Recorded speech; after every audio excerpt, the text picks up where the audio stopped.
제사를 거부한다고? 미쳤어? 시어머니 명자가 자리에서 벌떡 일어났습니다. 시누이는 팔짱을 낀 채 비웃었고 시동생은 형수님, 너무 심한 거 아니에요? 중얼거렸습니다.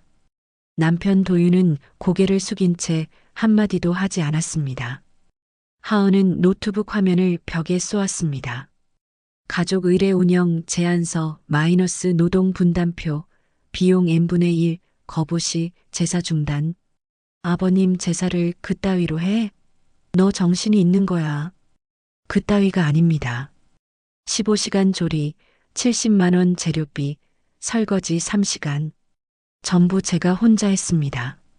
올해는 안 합니다. 조상한테 어떻게 그래? 며느리 주제에. 하은은 노트북을 닫았습니다. 가방을 메고 현관으로 향했습니다. 일주일 드립니다. 결정 못하시면 절에 제사 맡기시든지 직접 하시든지. 저는 오늘부로 거부합니다. 문이 쾅 닫혔습니다. 거실에 침묵만 남았습니다. 1. 젖은 운동화의 계절. 윤하은은 그날 아침 현관 신발장 앞에 멈춰 섰습니다. 어제까지 분명 있던 운동화가 사라져 있었습니다. 베란다 쪽을 둘러보니 빨랫줄에 물기를 머금은 흰색 운동화 한 켤레가 매달려 있었습니다. 아직 젖어 있었습니다. 어머니, 제 운동화 빨아주셨어요? 시어머니 명자는 부엌에서 국자를 저으며 고개를 끄덕였습니다. 더러워 보여서. 명절에 친정 가려면 깨끗해야지. 하은은 입술을 깨물었습니다. 오늘 오후 2시 차로 충북 제천까지 가야 했습니다. 왕복 4시간. 젖은 신발로는 갈 수 없었습니다. 제천은 내일 가도 되잖아. 하루만 더 있다가. 남편 박도윤이 거실 소파에서 말했습니다. 시선은 TV에 고정된 채였습니다.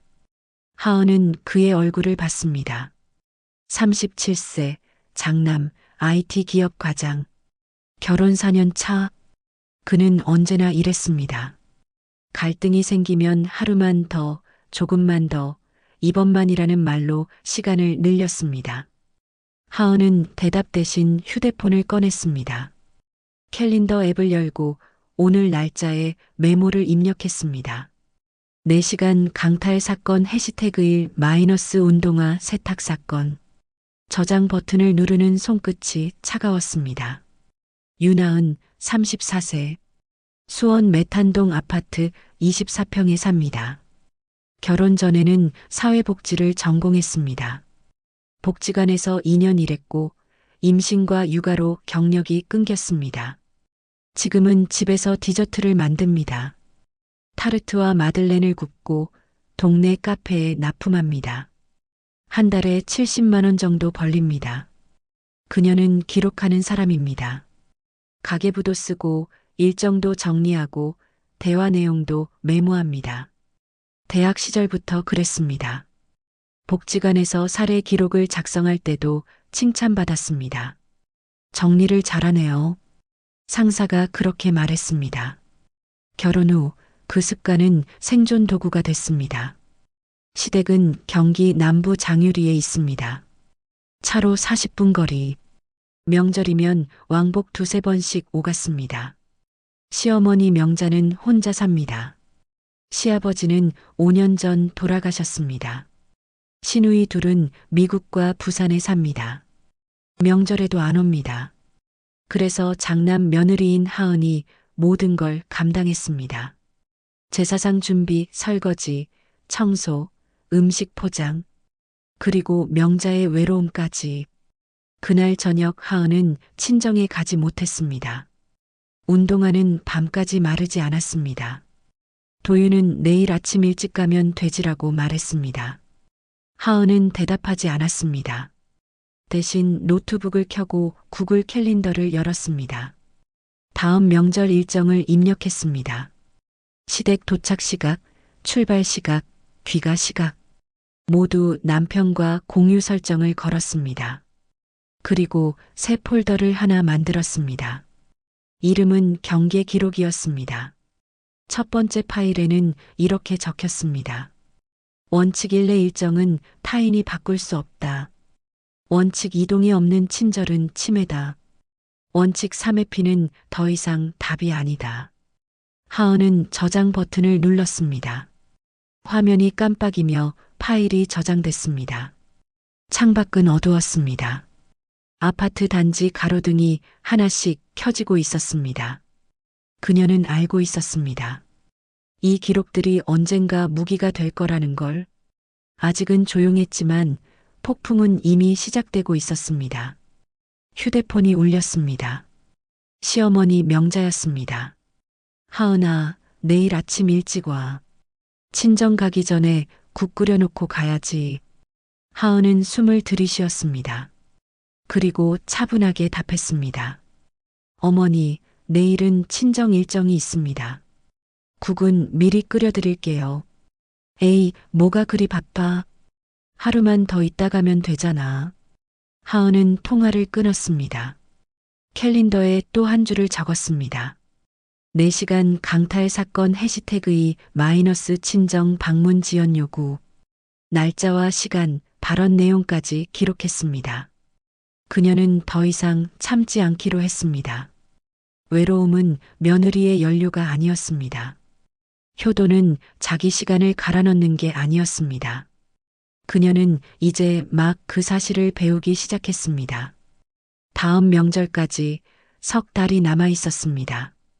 이 통장의 문법, 라면의 응답. 석 달이 지났습니다. 설날이 다가왔습니다. 하은은 이번엔 준비했습니다. 명절 일주일 전 남편 도윤과 거실 테이블에 마주 앉았습니다. 노트북을 열고 문서 하나를 꺼냈습니다. 제목은 설 연휴 이동 계획서였습니다. 이거 같이 봐줄래요? 도윤은 고개를 들었습니다. 화면을 보더니 미간을 찌푸렸습니다. 뭐야 이게? 우리 일정이요. 설 당일 시댁, 다음 날 친정. 각 방문 시간 4시간씩. 이동 시간 포함해서 왕복 8시간. 동의하면 여기 서명해 주세요. 하은은 프린트한 문서를 내밀었습니다. 도윤은 종이를 받아들고 한참 들여다봤습니다. 이게 무슨 회사 계약서야? 가족끼리 이러기 있어? 지난번에 운동화 빨린 거 기억하죠? 그리고 친정 가는 날 미뤄진 것도. 이번엔 그러고 싶지 않아요. 도윤은 한숨을 쉬었습니다. 하지만 펜을 집어들었습니다. 서명란에 이름을 적었습니다. 하은도 옆에 사인했습니다. 두 사람은 각자 한 장씩 보관했습니다. 설 당일 오전 10시 그들은 시댁에 도착했습니다. 명자는 대문 앞에서 기다리고 있었습니다. 회색 카디건에 앞치마를 두른 모습이었습니다. 어머니, 안녕하세요. 오늘 오후 2시에 출발할 예정입니다. 하은은 현관에 들어서자마자 말했습니다. 명자는 눈을 깜빡였습니다. 벌써? 왜 이렇게 짧게 와? 어제 미리 말씀드렸잖아요. 카톡으로. 하은은 휴대폰을 꺼내 보여줬습니다. 어젯밤 9시에 보낸 메시지였습니다. 어머니, 내일 오후 2시에 출발합니다. 친정 방문 일정이 있어요. 읽음 표시가 찍혀 있었습니다. 명자는 입술을 삐죽였습니다. 친정은 모레 가도 되잖아. 여기서 하룻밤 자고 가지 그래. 도윤이 거실로 들어가며 말했습니다. 엄마, 우리 약속했어. 오늘은 2시까지만. 명자는 아들을 쳐다봤습니다. 그리고 하은을 봤습니다. 눈시울이 붉어졌습니다. 나 혼자 외롭게 명절 보내라고? 너희 아빠 돌아가시고 나서 얼마나 힘든지 알아? 하은은 숨을 들이쉬었습니다. 가슴속에서 외웠던 문장을 꺼냈습니다. 어머니의 외로움은 이해합니다. 하지만 그건 며느리의 연료가 아니에요. 명자는 멈칫했습니다. 하은은 부엌으로 향했습니다. 제사 음식 준비를 시작했습니다. 도윤은 거실에서 TV를 켰습니다. 명자는 소파에 앉아 아무 말도 하지 않았습니다. 오후 2시 정각 하은과 도윤은 현관으로 나왔습니다. 명자는 따라 나오지 않았습니다. 안방 문이 닫혀 있었습니다. 차 안은 조용했습니다. 도윤이 먼저 입을 열었습니다. 너무 심한 거 아냐? 뭐가요? 연료 타령. 엄마가 얼마나 상처받았겠어. 하은은 창밖을 봤습니다. 그럼 우리는 상처받아도 되고요? 도윤은 대답하지 않았습니다. 고속도로에 진입할 때까지 둘 다 말이 없었습니다. 일주일 후 통장에서 돈이 사라졌습니다. 하은은 공과금 자동이체 실패 문자를 받고 은행 앱을 열었습니다. 생활비 통장 잔액이 3만 원이었습니다. 지난달 말 도윤이 넣어준 150만 원이 고스란히 빠져 있었습니다. 이거 뭐예요? 저녁 식탁에서 하은이 물었습니다. 도윤은 젓가락을 놓지 않았습니다. 회사 경조사비 나갔어. 급하게. 그럼 미리 말을 해야죠. 공과금 빠져나가는 거 알잖아요. 깜빡했어. 깜빡한 게 아니라 화난 거잖아요. 설날에 일찍 나온 거. 도윤이 젓가락을 탁 내려놓았습니다. 그렇게 생각하고 싶으면 그렇게 해. 그럼 이번 달 생활비 언제 넣어줄 건데요? 모르겠어. 여유 생기면. 하은은 숨이 막혔습니다. 입술을 깨물었습니다. 도윤은 자리에서 일어나 안방으로 들어갔습니다. 문 닫는 소리가 났습니다. 하은은 식탁에 홀로 남았습니다. 손이 떨렸습니다. 분노가 아니었습니다. 두려움이었습니다. 다음 날부터 하은은 움직였습니다. 노트북을 켜고 비상운영 규정이라는 파일을 열었습니다. 작년에 만들어둔 문서였습니다. 남편의 생활비가 끊길 경우를 대비한 체크리스트였습니다. 항목 1 현금 자산 확인. 비상금 35만 원, 디저트 납품 대금 미수금 28만 원. 항목 2 불효불급 자산 처분. 안방 옷장을 열었습니다. 도윤의 골프채 세트가 먼지를 뒤집어 쓰고 있었습니다. 작년 생일 선물로 받고 단 한 번도 쓰지 않은 물건이었습니다. 중고 거래 앱에 올렸습니다. 90만 원에 팔렸습니다. 항목 3수입원 확대. 동네 카페 사장에게 전화했습니다. 사장님, 이번 주부터 납품량 2배로 늘릴 수 있을까요? 갑자기요? 할 수 있어요? 할 수 있습니다. 새벽 4시에 일어나 반죽을 시작했습니다.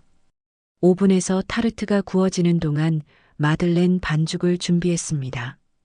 아침 7시에 배달을 나갔습니다. 한 달에 70만 원이던 수입이 140만 원으로 늘었습니다. 공과금을 냈습니다. 쌀을 샀습니다. 아이 학원비를 냈습니다. 도윤은 아무 말도 하지 않았습니다. 하은도 묻지 않았습니다. 3주가 지난 저녁 도윤이 거실에서 소리쳤습니다. 내 골프채 어디 갔어? 하은은 부엌에서 나왔습니다. 팔았어요. 뭐? 생활비 끊겼잖아요. 공과금 내야 했고요. 도윤의 얼굴이 붉어졌습니다. 그게 내 거잖아. 허락도 없이? 부부 공동 재산이에요. 그리고 당신도 허락 없이 생활비 빼갔잖아요. 치사하게 1억이야 있어? 하은은 노트북을 들고 왔습니다. 화면을 도윤 앞에 펼쳤습니다. 가계부 엑셀 파일이었습니다. 수입과 지출이 날짜별로 정리돼 있었습니다. 치사한 게 아니에요. 가족은 공동 프로젝트잖아요. 당신이 돈을 안 넣으면 나는 불신임을 받는 거예요. 그래서 나는 방어했어요. 도윤은 화면을 보다가 고개를 돌렸습니다. 나한테 창피 주려고 그래? 창피한 게 아니라 투명한 거예요. 가족이 굴러가려면 투명해야 해요. 도윤은 대답 없이 밖으로 나갔습니다. 현관문이 쾅 닫혔습니다. 하은은 주방으로 돌아갔습니다. 라면을 끓였습니다. 물이 끓으면서 거품이 올라왔습니다. 스프를 넣고 청양고추를 송송 썰어 넣었습니다. 매운 김이 얼굴을 훑고 지나갔습니다. 첫 입을 떴습니다. 혀가 얼얼했습니다. 통쾌했습니다. 하지만 동시에 알았습니다. 이건 임시 방편이라는 걸. 밤 11시 도윤이 돌아왔습니다. 술 냄새가 났습니다. 하은은 거실 소파에 앉아 노트북을 두드리고 있었습니다. 뭐해? 구글 시트 만들고 있어요. 공동 가계부. 도윤은 옆에 털썩 앉았습니다. 또 그런 거야? 네. 이제 당신 월급도 여기 다 기록될 거예요. 내 수입도 마찬가지고, 지출도 전부 여기에. 우리 둘 다 실시간으로 볼 수 있게. 싫은데. 하은은 화면을 도윤 쪽으로 돌렸습니다. 싫으면 이혼하고 나눠 가져요. 아니면 투명하게 가거나. 선택하세요. 도윤은 한참 화면을 들여다봤습니다. 그리고 한숨을 쉬었습니다. 알았어. 하은은 도윤의 이메일 주소를 입력하고 공유 버튼을 눌렀습니다. 초대 메일이 발송됐습니다. 그날 밤 하은은 침대에 누워 천장을 봤습니다. 가슴이 두근거렸습니다. 승리한 기분은 아니었습니다. 그보다는 불안했습니다. 이런 식으로 사는 게 맞나? 가족이 맞나? 의심이 꼬리를 물었습니다. 하지만 알고 있었습니다. 돌아갈 수는 없다는 걸. 참고 사는 건 이제 답이 아니라는 걸. 창밖에 달이 떠 있었습니다. 하은은 눈을 감았습니다. 내일 새벽에도 반죽을 해야 했습니다. 오븐을 돌려야 했습니다. 배달을 나가야 했습니다. 그녀는 더 이상 누군가의 며느리만이 아니었습니다. 이제 그녀는 자기 삶의 경영자였습니다. 3. 의뢰의 재설계. 봄이 왔습니다. 시아버지 기일이 다가왔습니다. 명자는 한 달 전부터 전화를 걸어왔습니다. 제사 준비 이야기였습니다. 몇 번째 전화였을 때 하은은 메모를 시작했습니다. 하은아, 올해는 낙지 꼭 올려야 해. 아버님이 좋아하셨거든. 네, 알겠습니다. 육전도 3접시는 돼야 하고, 작년엔 양이 적었어. 네. 그리고 전날 미리 와서 준비하자. 당일 아침엔 늦어. 하은은 통화를 끊고 노트에 적었습니다. 요구사항 낙지, 육전 3접시, 전날 방문. 그 아래 덧붙였습니다. 노동 분담 없음. 비용 분담 없음. 제사 일주일 전 하은은 가족 단톡방에 메시지를 올렸습니다. 이번 제사 준비 관련해서 회의 제안합니다. 이번 주 토요일 오후 3시 시댁에서 모이면 좋겠습니다. 시누이 2명은 익십했습니다. 시동생이 답했습니다. 무슨 회의? 제사 준비 방식 논의요. 도윤이 옆에서 휴대폰을 보다가 고개를 들었습니다. 뭐 하는 거야? 투명하게 가기로 했잖아요. 제사도 마찬가지예요. 토요일 오후 시댁 거실에 5명이 모였습니다. 명자, 도윤, 시동생 준호, 그리고 하은. 시누이들은 오지 않았습니다. 하은은 노트북을 테이블에 펼쳤습니다. 프로젝터는 없었지만 프린트물을 나눠줬습니다. 제목은 가족 의례 운영 제안서였습니다. 이게 뭐야? 준호가 종이를 들고 물었습니다. 하은은 침착하게 대답했습니다. 제사 준비 방식을 바꾸자는 제안입니다. 명자가 눈을 가늘게 떴습니다. 무슨 소리야, 제사를 바꿔? 방식을 바꾸는 거예요. 지금은 며느리 혼자 준비하고 비용도 우리 집이 다 부담하고 있어요. 그건 공평하지 않아요. 하은은 첫 번째 페이지를 펼쳤습니다. 작년 제사 비용 내역이 표로 정리돼 있었습니다. 재료비 48만 원, 교통비 12만 원, 총 60만 원. 준비 시간은 이틀이었어요. 전날 오후부터 당일 새벽까지. 설거지와 뒷정리까지 포함하면 15시간.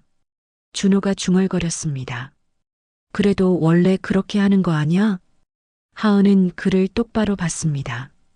원래가 뭔데요? 누가 정했어요? 침묵이 흘렀습니다. 명자가 팔짱을 꼈습니다. 그럼 어쩌자는 거야? 하은은 두 번째 페이지를 넘겼습니다. 세 가지 제안입니다. 첫째, 노동 분담표. 장보기, 조리, 설거지, 청소를 가족 전체가 나눠요. 둘째, 비용 공동 부담.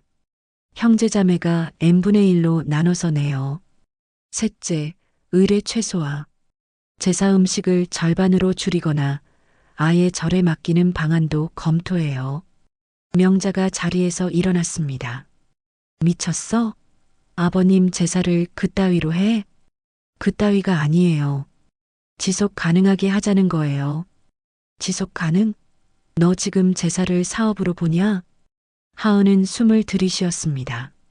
목소리를 낮췄습니다. 어머니, 저 매년 이틀씩 밤 새우고 있어요. 손에 칼자국도 생기고 기름 튀어서 화상도 입어요. 근육통으로 병원도 갔어요. 그런데 아무도 고맙다는 말 안 해요. 당연하다고 생각하죠. 명자는 입을 다물었습니다. 도윤이 끼어들었습니다. 엄마, 하은이 말도 일리 있어. 우리도 좀 도와야지. 내가 왜 며느리 편을 들어? 편이 아니라 사실이잖아. 준호가 휴대폰을 만지작거리며 말했습니다. 형수님, 그래도 이건 좀 심한 것 같은데요. 제사는 전통이잖아요. 하은은 글을 봤습니다. 준호 씨, 작년 제사 때 뭐 하셨어요? 저요? 그냥 거실에 있었죠. TV 보셨죠? 맥주 드시고 설거지는 안 하셨고. 준호는 고개를 숙였습니다. 하은은 마지막 페이지를 폈습니다. 제안을 받아들이지 않으시면 저는 올해 제사 준비 안 할게요. 거부권을 행사합니다. 명자가 소리쳤습니다. 그럼 제사를 안 지낸다고? 조상한테 어떻게 그래? 제사는 지내세요. 다만 어머니가 직접 하시거나 절에 맡기시거나 형제들이 돌아가며 하시면 돼요. 너 정말 그럴 거야? 하은은 대답 대신 노트북을 닫았습니다. 프린트물을 가방에 넣었습니다. 그리고 자리에서 일어났습니다. 일주일 드릴게요. 결정하시면 연락 주세요. 집으로 돌아오는 차 안은 조용했습니다. 도윤이 운전대를 잡고 말했습니다. 너 진짜 안 할 거야? 네. 엄마가 얼마나 서운해 하실지 알아? 알아요. 근데 저도 서운해요. 하은은 창밖을 봤습니다. 아파트 단지가 보였습니다. 놀이터에서 아이들이 뛰어놀고 있었습니다. 나는 가족이 싸우는 꼴 보기 싫어. 도윤의 목소리가 낮아졌습니다. 하은은 고개를 돌렸습니다. 싸움이 아니에요. 협상이에요. 똑같은 거 아니야? 아니에요. 싸움은 누가 이기느냐의 문제고 협상은 어떻게 함께 가느냐의 문제예요. 도윤은 더 이상 말하지 않았습니다. 사흘이 지났습니다. 명자에게서 전화가 왔습니다. 하은아, 토요일에 시댁 와. 제사 준비 때문인가요? 아니, 아버님이 오래. 하은은 멈칫했습니다.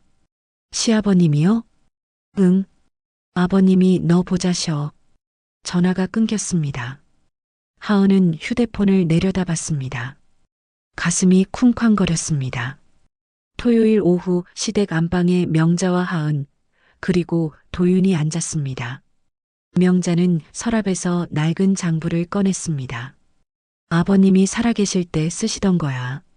명자는 장부를 펼쳤습니다. 빼곡한 손글씨가 보였습니다. 날짜, 금액, 이름, 축의금 기록이었습니다. 도윤이 결혼할 때 친척들이 준 축의금이야. 전부 여기 적혀 있어. 하은은 숫자를 봤습니다. 200만 원, 150만 원, 100만 원. 총 1,800만 원이었습니다. 이게 왜요? 명자는 한숨을 쉬었습니다. 아버님 말이야. 축의금은 빚이래. 돌려줘야 하는 거래. 하은은 이해했습니다. 명절 때마다 명자가 용돈을 요구한 이유. 그건 축의금을 갚기 위한 것이었습니다. 그럼 그렇게 말씀하시지. 창피해서 못했지. 도윤이 끼어들었습니다. 엄마, 그걸 우리한테 떠넘긴 거야? 명자는 고개를 숙였습니다. 미안하다. 나도 혼자서 감당이 안 됐어. 하은은 장부를 닫았습니다. 그리고 명자를 봤습니다. 어머니, 이건 투명하게 가야 해요. 빚이면 빚이라고 말하고 갚을 계획을 같이 세워야죠. 숨기면 안 돼요. 명자는 눈물을 닦았습니다. 그래, 알았어. 하은은 가방에서 프린트물을 꺼냈습니다. 가족 의뢰 운영 제안서였습니다. 그럼 이것도 다시 보세요. 제사 비용 줄이면 축의금 갚는 속도도 빨라져요. 명자는 종이를 받아들었습니다. 한참 들여다보더니 고개를 끄덕였습니다. 절에 맡기자. 그게 나을 것 같아. 한 달 뒤 시아버지 제사는 절에서 간소하게 치러졌습니다. 비용은 25만 원. 형제들이 나눠서 냈습니다. 준비 시간은 2시간. 설거지도 없었습니다. 제사가 끝나고 식당에서 저녁을 먹었습니다. 명자가 하은에게 말했습니다. 고마워. 하은은 고개를 저었습니다. 괜찮아요. 준호가 맥주를 마시며 말했습니다. 형수님, 다음부터 설거지 제가 할게요. 하은은 웃었습니다. 고마워요. 귀가길 하은은 차 안에서 휴대폰을 꺼냈습니다. 캘린더에 메모를 남겼습니다. 의뢰의 재설계 성공.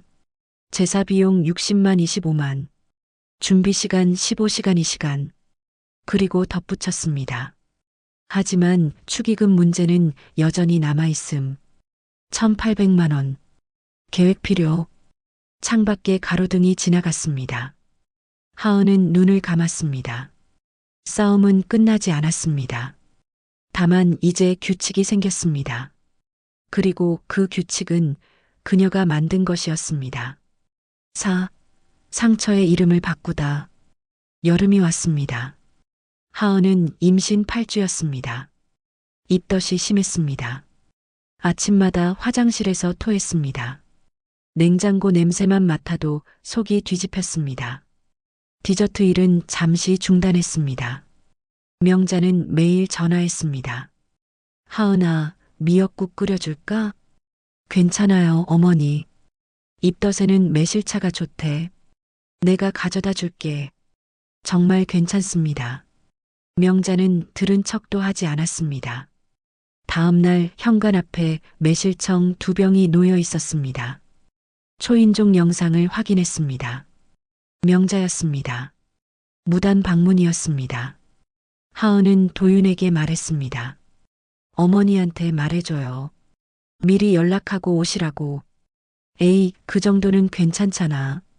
괜찮지 않아요. 우리가 정한 규칙이잖아요. 무통보 방문 금지. 도윤은 한숨을 쉬었습니다. 임신했는데 그 정도 배려 좀 해줘. 하은은 더 이상 말하지 않았습니다. 9주차 검진 날이었습니다.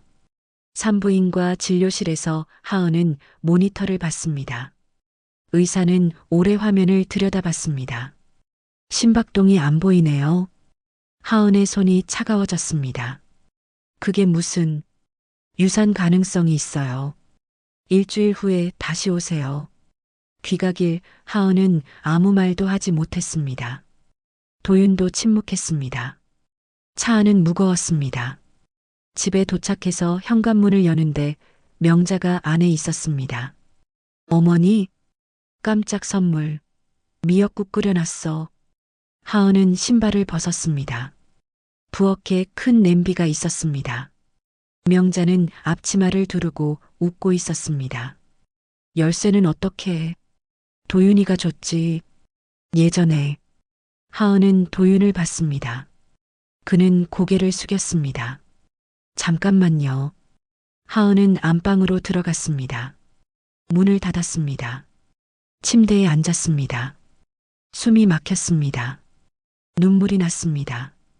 일주일 후 유산 확정 진단을 받았습니다. 하은은 소파에 앉아 천장을 봤습니다. 도윤은 회사에 갔습니다.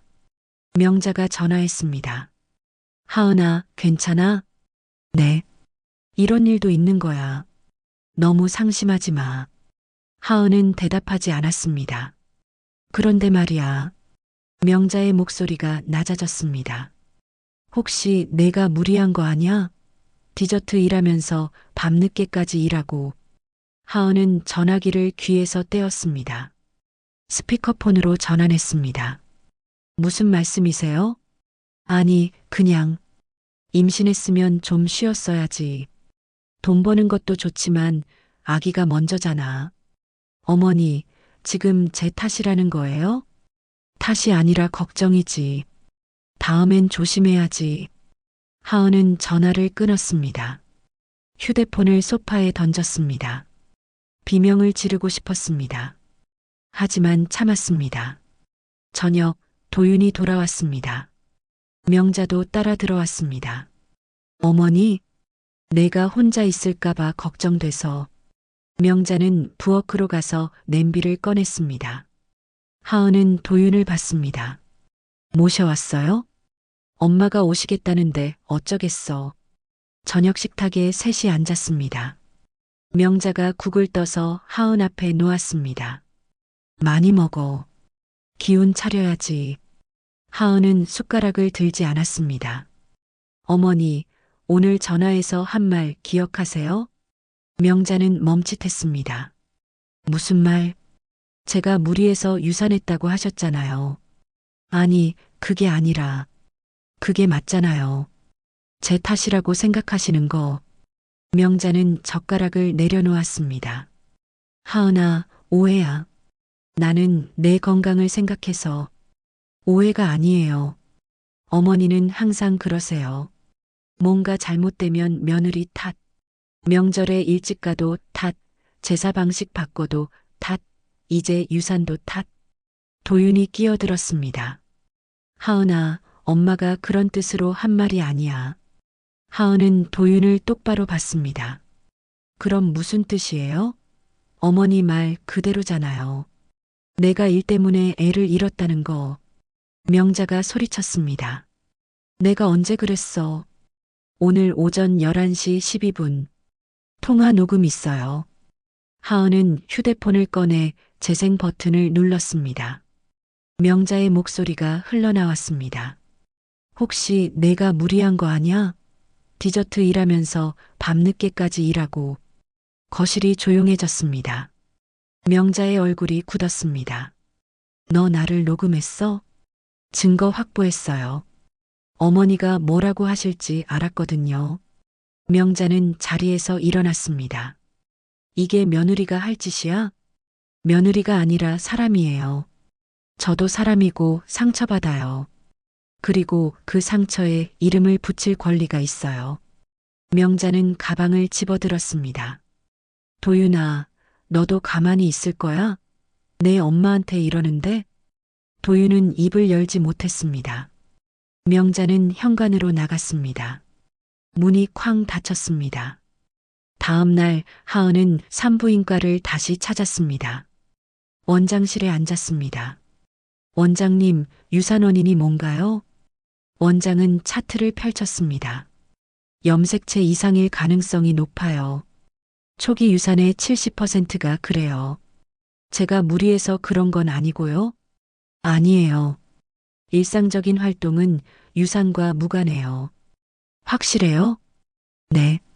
이건 환자분 잘못이 아니에요. 하은은 눈물이 났습니다. 원장은 티슈를 건넸습니다. 혹시 주변에서 환자분 탓하는 사람 있나요? 하은은 고개를 끄덕였습니다. 그럼 이거 드릴게요. 원장은 소견서를 출력했습니다. 자연유산, 환자 과실 없음이라고 적혀 있었습니다. 필요하면 보여주세요. 하은은 소견서를 받아들었습니다. 집으로 돌아와서 하은은 도윤에게 말했습니다. 우리 검사 받아요. 무슨 검사? 부부 염색체 검사. 다음 임신을 위해서. 도윤은 난처한 표정을 지었습니다. 꼭 해야 돼? 네. 원인을 알아야 대비할 수 있어요. 그냥 다시 시도하면 안 돼? 하은은 소파에 앉았습니다. 도윤 씨, 나는 더 이상 모르는 채로 못 살아요. 원인을 찾아야 해요. 그래야 탓하는 걸 멈출 수 있어요. 어머니도, 당신도, 나 자신도. 도윤은 한참 생각하더니 고개를 끄덕였습니다. 알았어. 한 달 후 검사 결과가 나왔습니다. 하은은 정상이었습니다. 도윤에게서 염색체 전자가 발견됐습니다. 진료실에서 의사가 설명했습니다. 남편분 염색체에 구조적 이상이 있어요. 유산 위험이 평균보다 높아요. 하은은 도윤을 봤습니다. 그는 고개를 숙이고 있었습니다. 집에 돌아와서 도윤이 말했습니다. 미안해. 뭐가요? 내 탓인 것 같아서. 하은은 그의 손을 잡았습니다. 탓이 아니에요. 원인이에요. 우리는 이제 원인을 알았어요. 그럼 대응할 수 있어요. 도윤은 고개를 들었습니다. 엄마한테 말할 거야? 당연히 해야죠. 그래야 더 이상 저를 탓하지 않아요. 이틀 후 명자가 집에 왔습니다. 도윤이 불렀습니다. 거실에 셋이 앉았습니다. 하은은 검사 결과지를 테이블에 놓았습니다. 어머니, 이거 보세요. 명자는 종이를 집어들었습니다. 천천히 읽었습니다. 얼굴이 굳었습니다. 이게 도윤 씨 염색체 문제예요. 저는 정상이고요. 명자는 종이를 내려놓았습니다. 그럼 내 탓이란 거야? 하은은 고개를 저었습니다. 아무 탓도 아니에요. 그냥 우리 몸이 원래 그런 거예요. 이제 원인 놀이를 그만두고 회복 놀이를 해야죠. 명자는 입술을 깨물었습니다. 그리고 자리에서 일어났습니다. 나간다. 현관으로 가는 명자의 뒷모습이 흔들렸습니다. 신발을 신다가 거실로 돌아왔습니다. 화분을 집어들었습니다. 어머니, 명자는 화분을 바닥에 내던졌습니다. 흙과 유리 조각이 사방에 튀었습니다. 너희들 때문에 미치겠어. 명자는 그대로 나갔습니다. 문이 쿵 소리를 내며 닫혔습니다. 하은은 바닥에 앉았습니다. 흙을 쓸어 담았습니다. 손이 떨렸습니다. 도윤이 옆에 앉았습니다. 괜찮아? 아니요. 하나도 안 괜찮아요. 도윤은 빗자루를 가져왔습니다. 둘이서 흙을 쓸었습니다. 유리 조각을 주었습니다. 아무 말도 하지 않았습니다. 그날 밤 하은은 단톡방에 공지를 올렸습니다. 당분간 시댁 방문하지 않겠습니다. 연락도 최소화할게요. 필요하면 문자로 주세요. 명자는 읽지 않았습니다. 시동생 준호가 물었습니다. 무슨 일 있어요? 접촉 제한입니다. 도윤이 옆에서 휴대폰을 보고 있었습니다. 그는 아무 말도 하지 않았습니다. 하은은 침대에 누웠습니다. 천장을 봤습니다. 가슴이 무너지는 것 같았습니다. 하지만 동시에 알았습니다. 이제 그녀는 자기를 먼저 돌봐야 한다는 걸. 상처의 이름을 바꾸는 건 끝났습니다. 이제 상처를 치유할 시간이었습니다. 창밖에 비가 내렸습니다. 빗소리가 조용했습니다. 증거가 말할 때 삶이 앞으로 간다. 가을이 왔습니다. 하은은 3달 동안 시댁에 가지 않았습니다. 명자와도 통화하지 않았습니다. 도윤은 혼자 주말마다 장유리에 다녀왔습니다. 돌아올 때마다 그의 얼굴은 지쳐 있었습니다. 엄마가 많이 외로워하셔. 그래요. 언제까지 이럴 거야? 모르겠어요. 하은은 대답 대신 부엌으로 갔습니다. 오븐에서 타르트가 구워지고 있었습니다. 바닐라 향이 퍼졌습니다. 디저트 일을 다시 시작한 지 한 달째였습니다. 납품처가 3곳으로 늘었습니다. 한 달 수입이 200만 원을 넘었습니다. 하은은 거울을 봤습니다. 얼굴이 야위었습니다. 하지만 눈빛은 선명했습니다. 그녀는 더 이상 누군가의 그늘에 서 있지 않았습니다.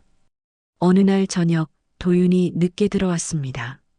넥타이가 풀어져 있었습니다. 하은은 거실에서 노트북을 보고 있었습니다. 피곤해 보여요. 도윤은 소파에 털썩 앉았습니다. 회식 있었어. 술 냄새 나요. 조금 마셨어. 하은은 노트북을 닫고 도윤을 봤습니다. 그의 눈이 흔들렸습니다. 뭐 할 말 있어요? 도윤은 한참 침묵하다가 입을 열었습니다. 회사 후배가 물어봤어. 너랑 사이 안 좋냐고. 뭐라고 했어요? 아니라고 했지. 하은은 고개를 끄덕였습니다. 거짓말했네요. 도윤은 고개를 들었습니다. 뭐, 우리 사이 안 좋잖아요. 지금 도윤은 대답하지 못했습니다. 하은은 물을 따라 그에게 건넸습니다. 술 깨고 이야기해요. 중요한 거니까. 1시간 후 도윤은 샤워를 마치고 나왔습니다. 거실 테이블에 하은이 서류를 펼쳐놓고 있었습니다. 뭐야 이게. 통화 내역이요. 당신 거. 도윤의 얼굴이 굳었습니다. 어떻게 이걸? 공동명의 통신사 계정이에요. 열람 권한 있어요. 하은은 형광펜으로 표시된 번호를 가리켰습니다. 이 번호. 한 달 동안 47통 통화했어요. 평균 통화 시간 32분. 주로 밤 10시 이후. 도윤은 입술을 깨물었습니다. 그건 회사 사람이라고 하지 마세요. 회사 번호는 다 알아요. 이건 개인 번호예요. 하은은 두 번째 서류를 꺼냈습니다.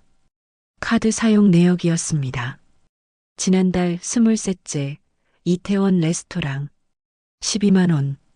같은 날 홍대 카페 2만 원. 그 다음 주 금요일 한강공원 편의점 8천 원. 도윤은 자리에서 일어났습니다. 너 지금 뭐 하는 거야? 증거 확보요. 감정은 나중에, 사실부터. 하은의 목소리는 차갑게 가라앉아 있었습니다. 도윤은 머리를 감싸쥐었습니다. 미쳤어, 진짜. 대답해요. 누구예요? 도윤은 소파에 다시 앉았습니다. 고개를 숙였습니다. 회사 신입이야. 이름, 강민지. 나이, 28. 하은은 펜을 들고 메모했습니다.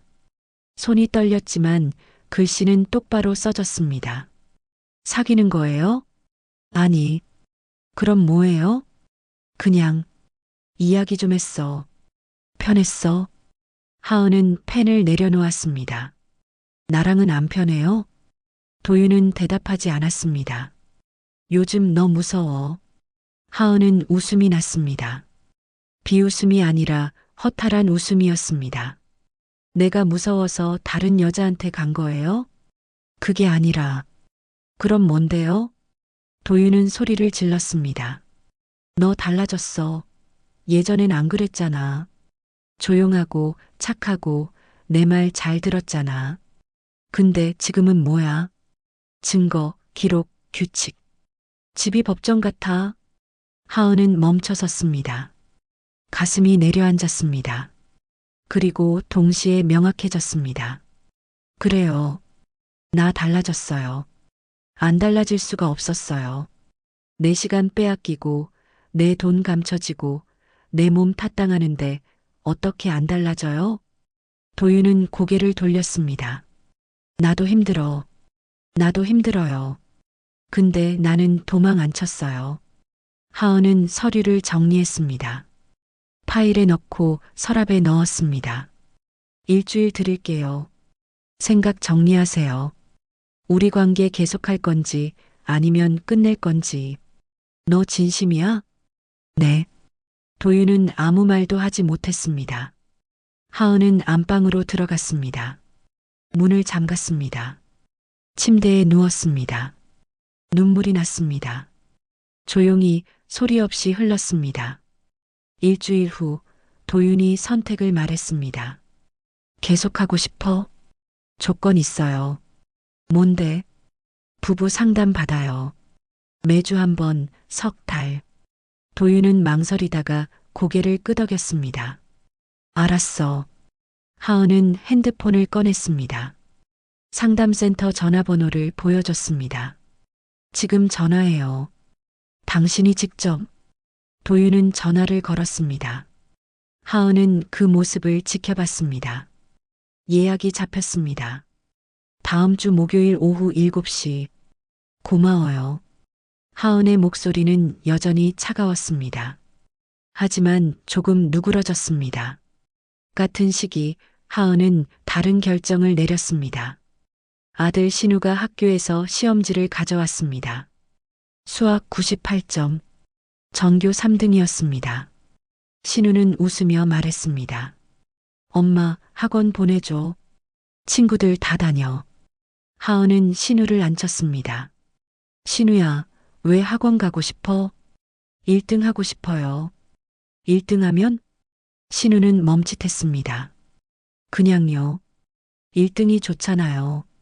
하은은 신우의 눈을 봤습니다. 엄마는 내가 1등 하면 좋겠어. 근데 그것보다 더 중요한 게 있어.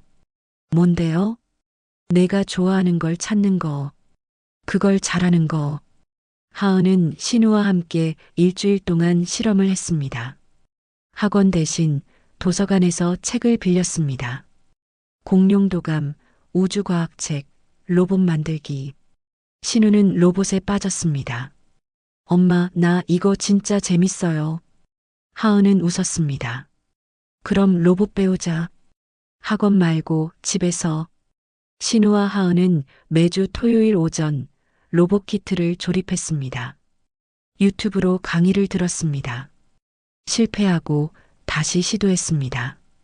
신우의 눈이 반짝였습니다. 석 달 후 신우는 교육청 영재원 선발 시험을 봤습니다. 로봇 분야 합격 통지서가 왔을 때 신우는 하은을 끌어안았습니다. 엄마, 우리 방식이 통했어. 하은은 눈물을 닦았습니다. 이번엔 기쁨의 눈물이었습니다. 명절이 다가왔습니다. 추석이었습니다. 도윤이 조심스럽게 물었습니다. 이번엔 시댁 갈 거야? 하은은 고개를 저었습니다. 아니요. 친정 갈 거예요. 엄마가 서운해 하실 텐데. 어머니 감정은 어머니 책임이에요. 도윤은 더 이상 말하지 않았습니다. 추석 당일 하은과 신우는 충북 제천으로 향했습니다. 도윤은 장유리로 갔습니다. 각자의 길이었습니다. 제천 바닷가에서 하은은 엄마와 나란히 앉았습니다. 파도 소리가 들렸습니다. 엄마, 나 잘하고 있는 거 맞죠? 엄마는 하은의 손을 잡았습니다. 응, 잘하고 있어. 왜요? 너 웃잖아. 예전엔 안 웃었어. 하은은 바다를 봤습니다. 수평선이 펼쳐져 있었습니다. 끝이 보이지 않았습니다. 하지만 두렵지 않았습니다. 그날 저녁 하은은 가족 단톡방에 공지를 올렸습니다. 가족 헌장 비일점4 공유합니다. 읽어보시고 의견 주세요. 첨부 파일을 열면 이렇게 적혀 있었습니다. 가족 헌장 비일점4 제1조 무통보 방문 금지. 모든 방문은 24시간 전 사전 고지. 제2조 의례 최소화. 제사는 절 위탁, 명절은 각 가정 우선. 제3조 금전 투명화. 모든 송금 지원은 공동 시트 기록. 축의금융돈 포함. 제4조 노동 분담. 집안일 육아 간병은 성별 무관 분담. 제5조 상호 존중. 비난 모욕 기물 파손 시 즉시 접촉 제한. 제6조 3불 원칙. 무통보 방문 불가, 무단 금전 요구 불가, 무노동 제사 불가. 명자는 오래 읽지 않았습니다. 1시간 후 짧게 답했습니다. 알았다. 시동생 준호가 물었습니다. 형수님, 이거 진짜 지킬 거예요? 네. 안 지키면 제재 있어요. 무슨 제재요? 관계 중단이요. 준호는 더 이상 묻지 않았습니다. 겨울이 왔습니다. 하은의 디저트샵이 흑자를 냈습니다. 한 달 순수익 280만 원. 도윤의 월급과 비슷했습니다. 하은은 도윤에게 말했습니다. 이제 아껴라가 아니라 나눠라를 말해요. 무슨 뜻이야? 당신이 벌어오는 돈, 내가 버는 돈, 둘 다 우리 거예요. 아끼는 게 아니라 어떻게 쓸지 나누는 거예요. 도윤은 고개를 끄덕였습니다. 그래, 나눠라. 하은은 웃었습니다. 오랜만에 진심으로 웃었습니다. 새해가 밝았습니다. 명자가 집에 왔습니다. 사전 연락을 하고 왔습니다. 현관에서 신발을 벗으며 말했습니다. 하은아, 떡국 끓여왔어. 고마워요, 어머니. 거실에 둘이 앉았습니다. 명자는 가방에서 봉투를 꺼냈습니다. 세뱃돈. 괜찮아요. 아니야. 신우 거야. 하은은 받았습니다. 감사합니다. 명자는 차를 한 모금 마셨습니다. 너 많이 강해졌구나. 강해진 게 아니에요. 경계가 생긴 거예요. 무슨 차이야? 강한 건 부딪히는 거예요. 경계는 지키는 거고요. 명자는 고개를 끄덕였습니다. 그래. 지켜. 둘은 오래 말하지 않았습니다. 하지만 편안했습니다. 봄이 다시 왔습니다. 하은은 메탄동 아파트 베란다에 서서 바깥을 봤습니다. 벚꽃이 피고 있었습니다. 아이들이 놀이터에서 뛰어놀았습니다. 휴대폰이 울렸습니다. 캘린더 알림이었습니다. 가족 헌장 연례회의 마이너스 오늘 오후 3시. 하은은 노트북을 펼쳤습니다. 구글 시트에 지난 1년 데이터가 정리돼 있었습니다. 방문 횟수, 지출 내역, 의뢰 비용, 모든 게 투명했습니다. 그녀는 더 이상 누군가의 그늘이 아니었습니다. 그녀는 자기 삶의 주인이었습니다. 젖은 운동화의 계절은 끝났습니다. 이제 그녀는 자기 신발을 신고 자기 길을 걸었습니다. 사이다의 맛은 달콤했습니다. 무엇보다 지속 가능했습니다. 창밖에서 바람이 불어왔습니다. 커튼이 흔들렸습니다. 하은은 눈을 감았습니다. 그리고 미소 지었습니다. 삶은 앞으로 가고 있었습니다.